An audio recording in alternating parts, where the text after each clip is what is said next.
नमस्कार, मेरा नाम संजय कुमार। मैं बताने जा रहा हूँ करवा चौथ।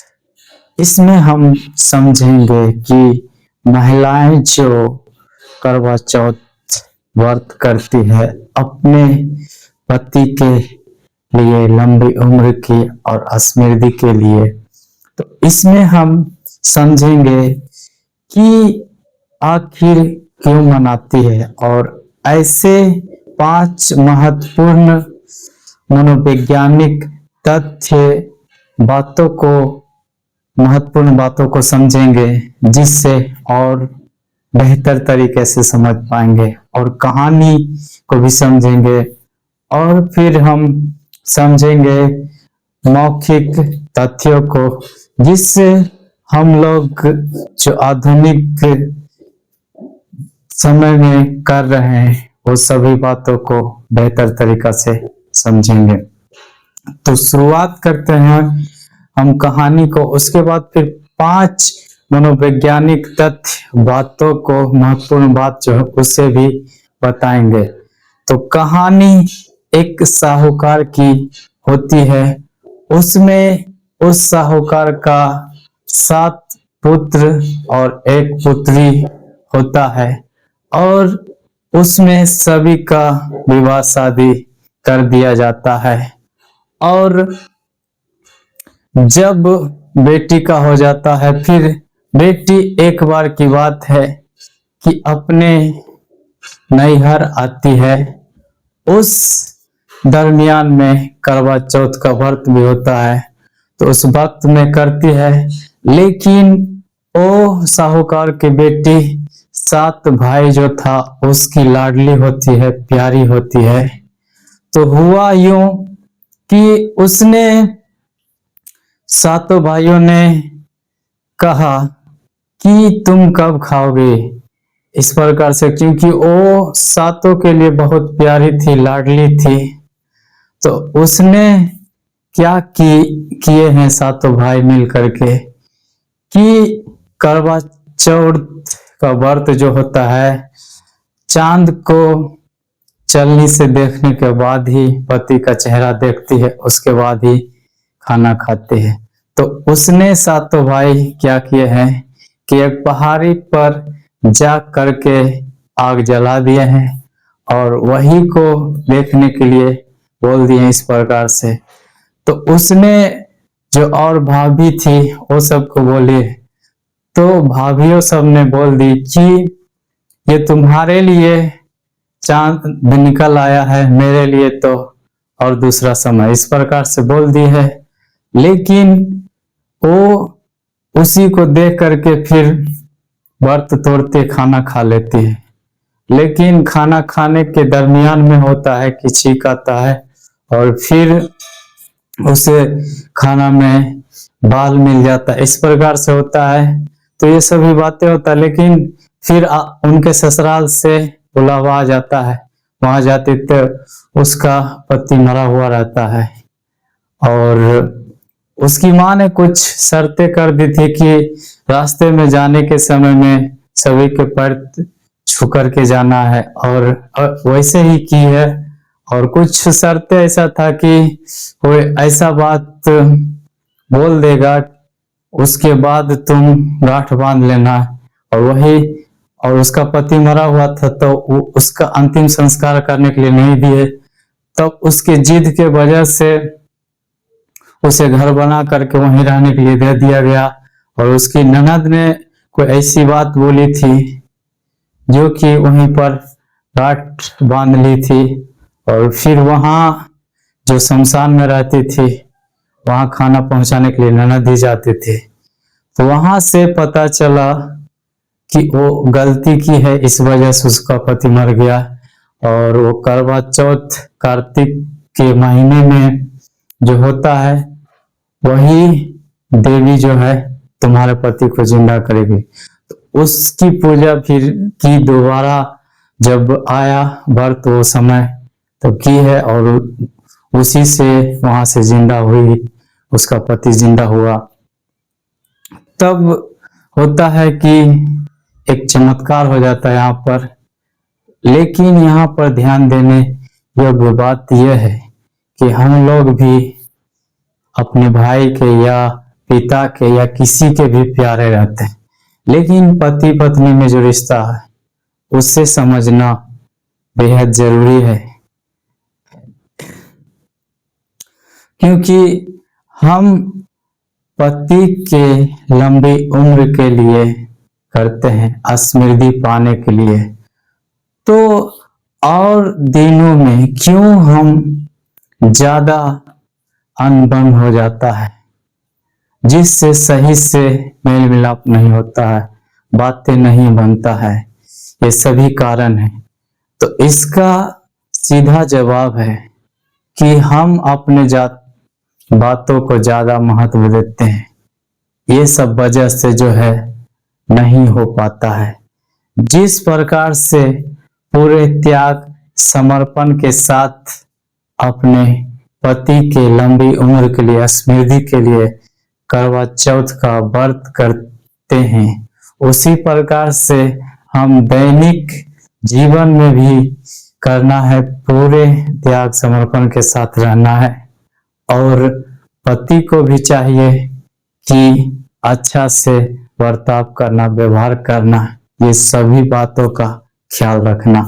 अब हम इसमें 5 ऐसे महत्वपूर्ण मनोवैज्ञानिक तथ्यों को देखेंगे जिससे और बेहतर तरीका से आएगा। पहली बात, भावनात्मक बंधन। पति पत्नी का भावनात्मक बंधन होता है। करवा चौथ के दिन पत्नी पूरे समर्पण त्याग से करती है, अन्न को त्याग करके निर्जल रहती है। ये सब त्याग करके पूरे विधिवत तरीके से करती है। एक बहुत बड़ा समर्पण और त्याग है यहाँ पर। दूसरा बात, समर्पण और त्याग।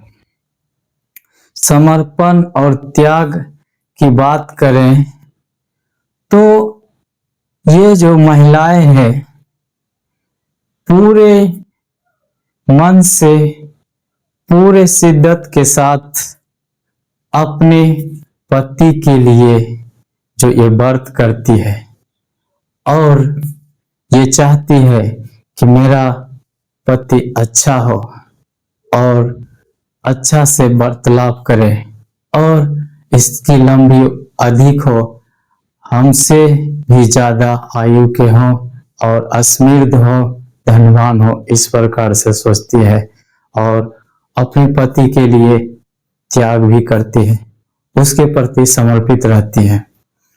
तो समर्पण और त्याग करके हम प्रेम को प्रदर्शित करेंगे, तब जो है पति पत्नी में अनबन नहीं होगा और जो लड़ाई झगड़ा होता है ये भी कम होने की चांस होता है। जिस प्रकार से व्रत के दौरान करते हैं वही दैनिक जीवन में भी करनी चाहिए। तीसरा बात, सामाजिक पहचान और स्वीकृति। समाज में एक अलग प्रकार का पहचान होता है जब करवा चौथ का व्रत करती है तो, और पहचान मिलने के बाद फिर स्वीकृति भी होती है समाज में कि एक संस्कारी है, एक अच्छी है, इस प्रकार से होता है। तो वही संस्कार या अच्छापन हम अपने दैनिक जीवन में भी लागू करनी चाहिए, ताकि हम लोग का जीवन जो कठिन लगता है, जो उलझा हुआ लगता है, ये सब अच्छा हो, सुलझा हुआ लगे, बेहतर लगे जिंदगी। जिंदगी जीने में बोरिंग नहीं लगे। मतलब कभी कभी ज्यादा कुछ हो जाता है तो कहते ना कि मुझे बोरिंग जैसा लगता है, तुम्हारे साथ रहना नहीं। इस प्रकार से कई बातें हैं। जिस प्रकार से व्रत पूरे त्याग के साथ करते हैं, पूरे समर्पण के साथ करते हैं, उसी प्रकार से दैनिक जीवन में जीने के लिए भी थोड़ा सा मतलब सहमति से एक दूसरे को समझना, एक दूसरे को बातों को ध्यान देना बेहद जरूरी है। तब जो है हमारे भारत देश के समाज एक बेहतर समाज बन पाएगा। चौथी बात, आध्यात्मिक संतोष। फिर आध्यात्मिक संतोष भी होता है उस दौरान में। जैसे कहते दुनियादारी मोह माया है, तो वहां पर भी जो एक सटीक स्पष्ट होता है कि सब कुछ त्याग करके अपने पति के लिए व्रत करती है, तो वहां पर आध्यात्मिक एक भावना पैदा होता है और संतोष की भावना पैदा होता है। केवल पति के प्रति ध्यान होता है, ये सब बातें होता है। पांचवी बात, सकारात्मक मानसिकता का विकास। फिर ये सब होने के बाद ये भी तथ्य तय है कि करवा चौथ के दिन ये तो कम से कम आदकारी होता है, यह आद दिलाता है कि अपने पति के लिए व्रत करना, लंबी आयु के लिए, समृद्धि के लिए। लेकिन होता है ना, कभी कभी दिक्कतें या कोई बात के चलते कोई दिक्कत हो जाता है तो मर जाए, इस प्रकार से और कई प्रकार की श्राप वाली बातें दे देते हैं।